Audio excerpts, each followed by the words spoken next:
I've been in this industry for now 21 years plus.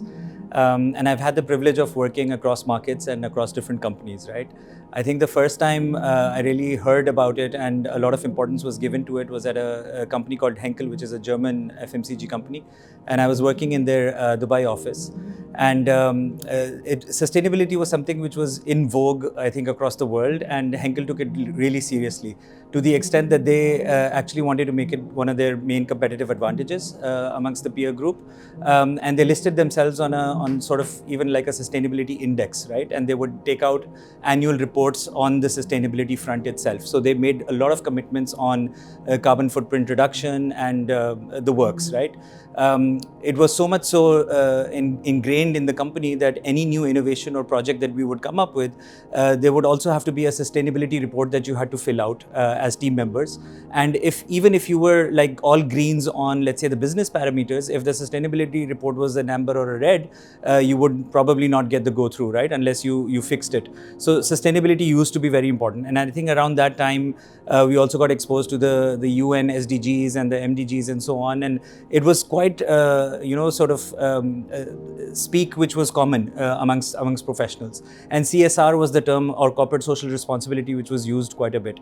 I think bringing it home to Unilever globally, when Paul Polman was the CEO, he really brought in this concept of being socially responsible and having a purpose, right? Either through the brands or through corporate, and really trying to make Unilever a corporate citizen who would do good for the society at large. And his main thesis, I think, was, or at least how I read it, was that if in the sort of environment you're operating in, if that itself is degenerating or degrading and it's not good, then it won't really matter if you yourself are making profits, right? So he really inculcated that, I think, in a generation of Unilever employees, or more than a generation, and they really took that to heart. And I think even from afar, when I was not part of Unilever at that time, I used to really get inspired by that, because it is a collective approach and it's not a selfish, individualistic sort of point of view, right?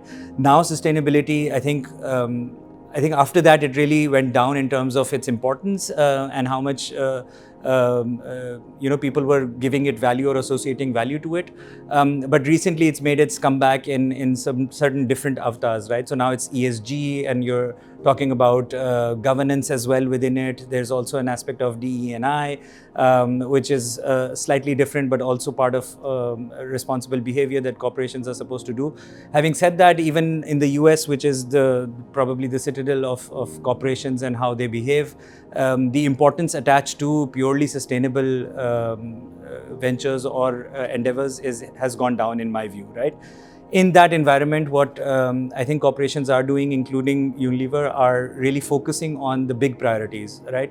Even at the world level or the global level, when you're looking at the COP sort of conferences and the Paris Accords, where people are actually pulling back from their pledges, in that sort of environment, to double down and say we're going to focus on 3 or 4 big things, I think that's the route Unilever is taking.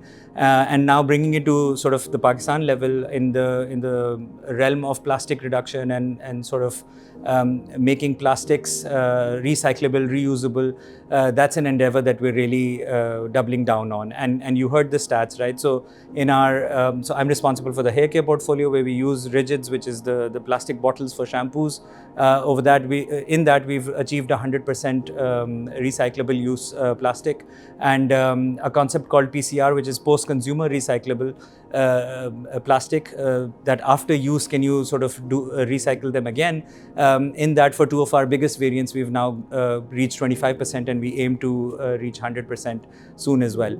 Apart from that, a huge part of our portfolio is also sold in flexible plastic, which is the sachets, and that is a bit more complex because it's got multi-layers, and it involves a lot of cost in processing and also how you're going to run it on the machines that we already have. But we're slowly and surely working on that as well, and we're pretty close to cracking a solution there as well. So we remain committed, and that's what we're doing.